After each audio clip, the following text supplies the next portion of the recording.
नमस्ते भारत। गांव से लेकर दुनिया तक सोशल मीडिया पर सच्ची खबरों को दिखाने वाला एकमात्र चैनल WH न्यूज़ में आपका स्वागत। हम रहते हैं खबरों के आगे, खबरों के पीछे। खबर छुपाते नहीं, दिखाते हैं। बस आप हमारे चैनल को सहयोग करें। स्क्रीन पर नंबर दिया है, लाइक सब्सक्राइब अवश्य करें। तो आइए देखते हैं आज की खास खबर।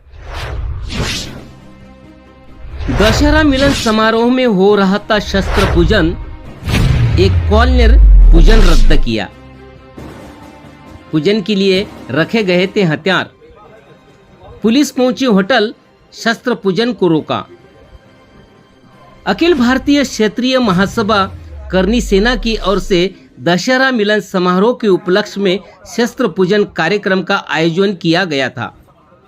कार्यक्रम स्थल पर शस्त्र भी रखे गए थे, लेकिन एक कॉल ने शस्त्र पूजन को आखिर रोकना पड़ा, जिसे सदर पुलिस ने शस्त्र पूजन करने से आयोजक मंडल को मना किया।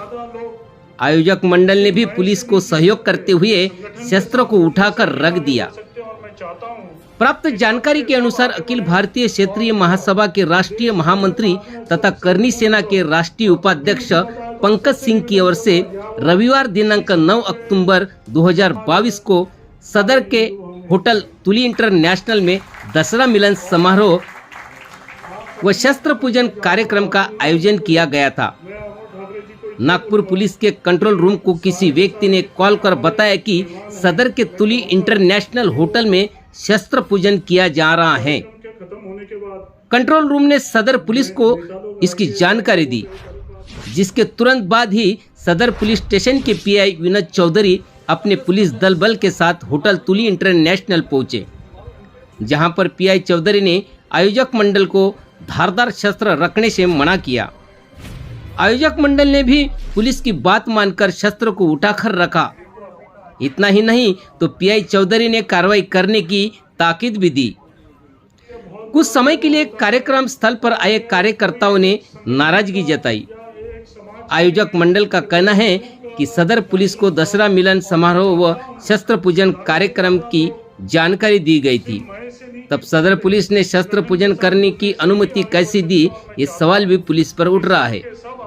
बताया जा रहा है कि निमंत्रण पत्रिका के अनुसार केंद्रीय मंत्री नितिन गडकरी, उप मुख्यमंत्री देवेंद्र फडणवीस, भाजपा के प्रदेश अध्यक्ष चंद्रशेखर बावनकुले इस कार्यक्रम में उपस्थित रहने वाले थे। पश्चात केंद्रीय मंत्री नितिन गडकरी ही शस्त्र पूजा कार्यक्रम को उपस्थित रहे। इस संदर्भ में WH न्यूज़ ने PI विनोद चौधरी से बात करने पर बताया कि शस्त्र पूजा नहीं की, हथियार भी नहीं थे। तुली होटल में शस्त्र पूजा होने की जानकारी हमें मिली।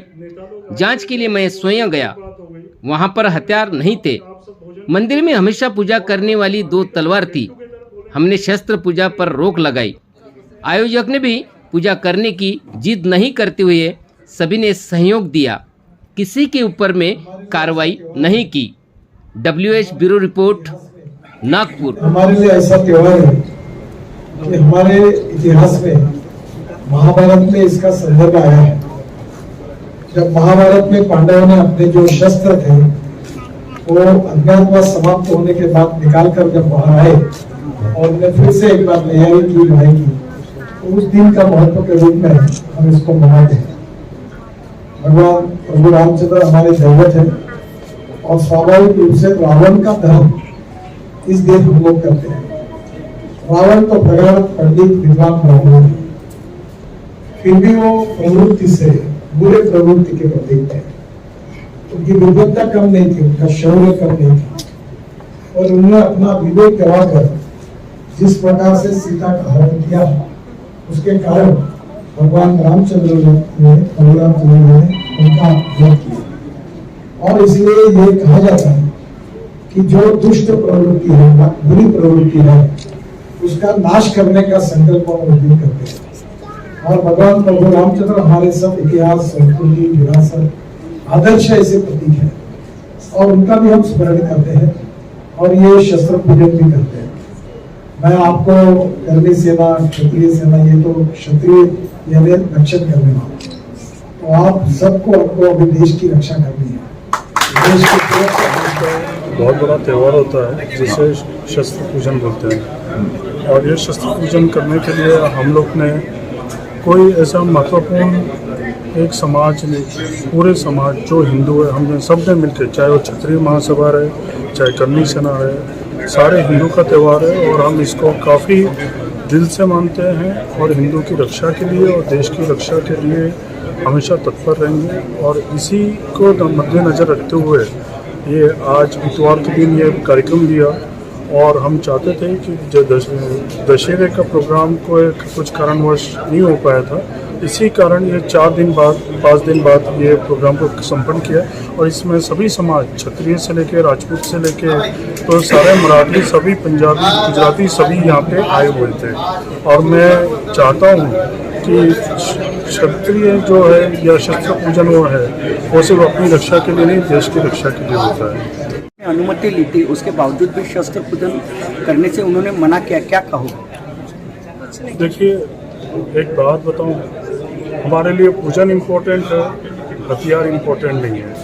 शस्त्र पूजन जरूर है। श्री राम जी की लगी फोटो हमारे लिए, श्री राम जी से बड़ा वंशज कोई नहीं है और वही हमारे शस्त्र है। और हम हमेशा कानून का पालन करते हैं और करते रहेंगे। तो है, समझो, इनके लिए क्या कहना चाहेंगे आप? हिंदू से दिखता बोलता है, देश के लिए, समाज के लिए, बस एक ही धर्म है हिंदू, और हिंदू धर्म सबको लेके चलने वाला है।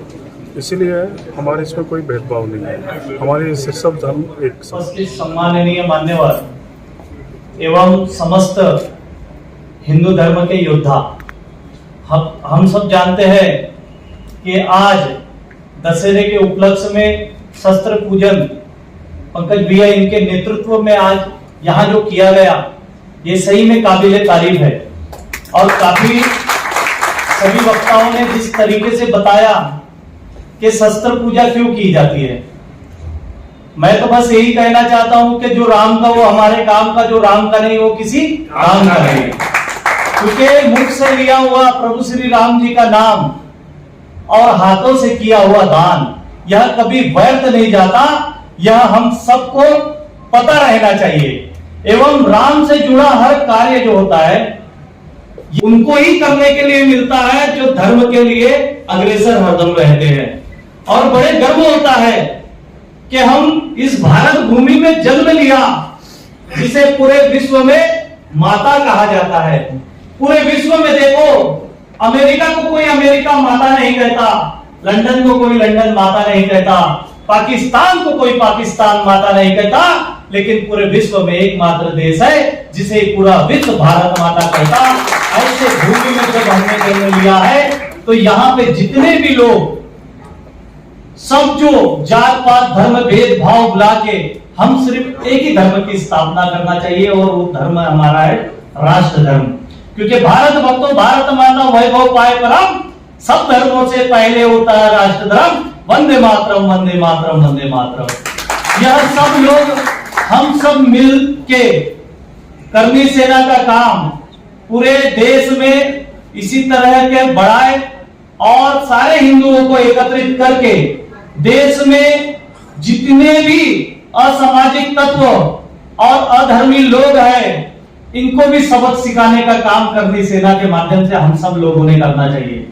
योगी जी जब सीएम बने थे, तो यूपी के पत्रकारों ने उनको पूछा कि आप तो सन्यासी हो, आपने तो माला जपना चाहिए, आप क्या ये राम मंदिर इसके विषय में वो करते हैं? तो योगी जी ने हंसते हुए बहुत अच्छा जवाब दिया कि मैं माला जपता हूं मानव के लिए, और जहां दानव की बात होती है तो एक हाथ में माला और दूसरे हाथ में भाला लेके ही धर्म का काम किया जाता है। ये योगी जी ने बहुत अच्छा कहा था। मुझे याद है कि हम सब लोग जब विश्व हिंदू परिषद बजरंग दल में अमोल जी, श्रीकांत जी एवं समस्त यहाँ बहुत सारे पुराने हमारे कार्यकर्ता हैं, हम सब लोग मिलजुल के जो काम करते थे, वही काम आज पंकज भैया के नेतृत्व में नागपुर में आज दिख रहा है। आप सब लोग यहाँ आए, पंकज भैया का मान बढ़ाए, और हम सब मिलके जिस तरीके से युवा पीढ़ी नशाहीन के साथ दिशाहीन होते जा रही है, कहीं ना कहीं पंकज भैया के नेतृत्व में आज सारे युवाओं को एक भगवे ध्वज के नीचे हम सबको लाना है, क्योंकि आज युवा पीढ़ी हम सब जानते हैं कि हनुमान चालीसा बोलने लगा है, तो वो हनुमान चालीसा नहीं बोलता है, लेकिन तेरे नाम का गाना पहले बोलता है। ये हमारे संस्कार नहीं है।